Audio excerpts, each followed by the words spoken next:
ವೈದ್ಯಕೀಯ ಶಿಕ್ಷಣ ಸಚಿವರಾದ ಡಾಕ್ಟರ್ ಶರಣಪ್ರಕಾಶ್ ಪಾಟೀಲ್ ಅವರ ತವರು ಜಿಲ್ಲೆಯಲ್ಲಿ ಎಂತಹ ಅವ್ಯವಸ್ಥೆ ಅಂತಕ್ಕಂಥದ್ದನ್ನು ನಾವು ನಿಮಗೆ ತೋರಿಸ್ತಾ ಇದ್ದೀವಿ. ಅಲ್ಲಿನ ಸರ್ಕಾರಿ ಆಸ್ಪತ್ರೆ ಅಂದರೆ ಜಿಲ್ಲಾ ಆಸ್ಪತ್ರೆಯಲ್ಲಿ ಮಕ್ಕಳ ವಾರ್ಡ್ನಲ್ಲಿ ಬೆಡ್ಗಳೇ ಇಲ್ಲ.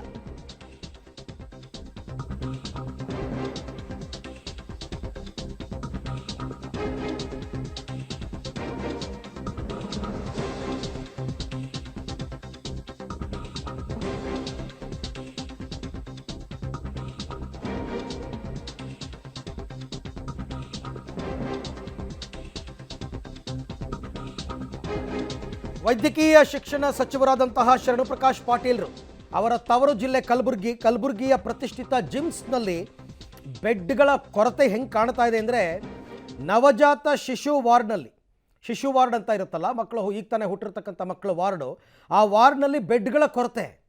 ಒಂದೇ ಬೆಡ್ ಮೇಲೆ 2-3 ಮಕ್ಕಳ ಟ್ರೀಟ್ಮೆಂಟ್ ಕೊಡ್ತಾ ಇದ್ದಾರಂತೆ.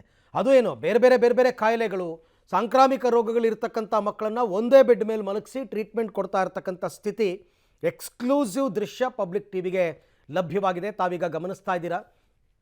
ಪುಟಾಣಿ ಮಕ್ಕಳೇನೋ ನಿಜ, ಆದರೆ ಅವರಲ್ಲಿ ಇಮ್ಯುನಿಟಿ ಪ್ರಾಬ್ಲಮ್ ತುಂಬ ಇರುತ್ತೆ. ಪುಟಾಣಿ ಮಕ್ಕಳಲ್ಲಿ ಸಾಂಕ್ರಾಮಿಕ ರೋಗಗಳು ಒಬ್ಬರಿಂದ ಒಬ್ಬರಿಗೆ ಬಹಳ ಬೇಗ ಹರಡುತ್ತೆ. ಅಂಥದ್ರಲ್ಲಿ ನೀವು ಒಂದೇ ಬೆಡ್ ಮೇಲೆ 3 ಮಕ್ಕಳನ್ನು ಮಲಗಿಸಿ ಟ್ರೀಟ್ಮೆಂಟ್ ಕೊಡ್ತೀನಿ ಅಂತಂದರೆ ಅದೇನೋ ಕ್ಯೂರ್ ಆಗೋ ಟ್ರೀಟ್ಮೆಂಟ್ ಕೊಡ್ತೀರಾ ಅಥವಾ ರೋಗ ಹರಡುವಂಥ ಟ್ರೀಟ್ಮೆಂಟ್ ಕೊಡ್ತೀರಾ? ಇಂಥ ಅವ್ಯವಸ್ಥೆ ಯಾಕೆ ಬಂತು?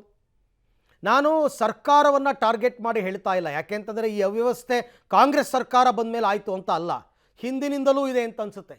ಈಗ ಬೇರೆ ಹೇಳಿ ಕೇಳಿ ಚಳಿಗಾಲ, ಮಕ್ಕಳುಗಳಿಗೆ ಸಾಂಕ್ರಾಮಿಕ ರೋಗಗಳು, ಶೀತ, ನೆಗಡಿ, ಕೆಮ್ಮು, ಕಫ ಜಾಸ್ತಿ, ಮಕ್ಕಳು ಹಾಸ್ಪಿಟ್ಲಿಗೆ ಅಡ್ಮಿಟ್ ಮಾಡ್ತಾರೆ.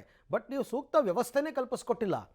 ಹಿಂದಿನ ಸರ್ಕಾರಗಳು ಈ ಕೆಲಸವನ್ನು ಮಾಡಿಲ್ಲ, ಕಾಂಗ್ರೆಸ್ ಸರ್ಕಾರವೂ ಈ ಕೆಲಸವನ್ನು ಮಾಡಿಲ್ಲ. ಅಂದರೆ ಅಲ್ಲಿನ ರಾಜಕೀಯ ನಾಯಕರು ಘಟಾನುಘಟಿ ನಾಯಕರುಗಳಿದ್ದಾರಪ್ಪ. ಮಲ್ಲಿಕಾರ್ಜುನ ಖರ್ಗೆ ಅವರಿಂದ ತಗೊಳ್ಳಿ ಲೆಕ್ಕ, ಅವರ ಪುತ್ರ ಪ್ರಿಯಾಂಕ ಖರ್ಗೆ ಪ್ರಭಾವಿ ಸಚಿವರು, ಈಗ ಡಾಕ್ಟರ್ ಶರಣಪ್ರಕಾಶ್ ಪಾಟೀಲ್ ವೈದ್ಯಕೀಯ ಶಿಕ್ಷಣ ಸಚಿವರು. ಜಿಲ್ಲಾಸ್ಪತ್ರೆಗಳ ಕೆಲವು ವ್ಯವಸ್ಥೆ ಅವರ ಅಂಡರ್ನಲ್ಲೇ ಬರುತ್ತೆ. ಈ ಹಿಂದೆ ಕಲಬುರಗಿನಲ್ಲಿದ್ದಂತಹ ಬೇರೆ ಘಟಾನುಘಟಿ ನಾಯಕರು ಏನು ಮಾಡ್ತಾ ಇದ್ರಿ ಎಲ್ಲರೂ?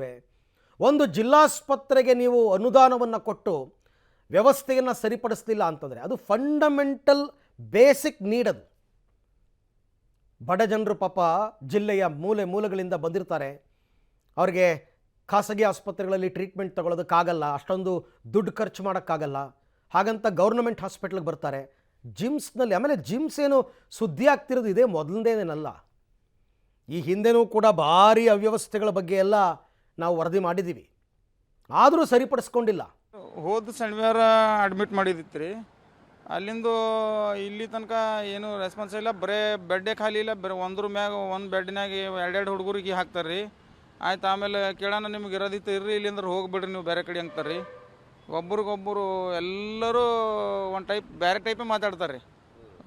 ದಾದಾಗಿರಿ ಮಾಡ್ದಪ್ಲೇ ಸ್ಟಾಫ್ ನರ್ಸ್ ಹಿಡ್ಕೊಂಡಾಯ್ತು, ಡ್ಯೂಟಿ ಡಾಕ್ಟ್ರ ಹಿಡ್ಕೊಂಡಾಯ್ತು, ಜೂನಿಯರ್ ಅವು ನನಗೆ ಗೊತ್ತಿಲ್ಲ ರೀ. ಕೇಳೋಕೆ ಹೋಗೋಣ, ನೀವು ಇರೋದಿತ್ತಿರ್ರಿ, ಇಲ್ಲಿಲ್ಲಂದ್ರೆ ಹೋಗಂತಾರೆ ರೀ. ಅದು ಆದ ನಂತರ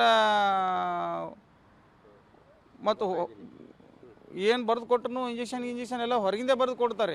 ಮತ್ತು under Aadhaar card, ration card scheme ಮ್ಯಾಗ ಮಾಡ್ತಾರೆ. ಮತ್ತು ಅಷ್ಟು ರೀ ಗೌರ್ಮೆಂಟ್ ಸ್ಕೀಮ್ ಮ್ಯಾಗ ಮಾಡಿಸ್ತಾರೆ ರೀ. ಆಯಿತು, ಒಂದು ವ್ಯವಸ್ಥೆ ಆ ಹುಡುಗರ್ದು ರೀ, ಸಣ್ಣ ಸ್ಪೆಷಲಿ ಚಿಲ್ಡ್ರನ್ ವಾರ್ಡ್ ಅದಲ್ಲ ರೀ, ಈ ಕಡೆ ಹಿಂದ್ ಸೈಡ್ ಶಿಶು ಅಂತೇಳಿ ರೀ, ಅದೇನದ ರೀ, ಯಾರು ಒಬ್ಬರು ಇಬ್ಬರು ಇದ್ರು ಅಂದ್ರೆ ಸತ್ತು ಹೋಗ್ಬೇಕ್ರಿ ಅವ್ರು.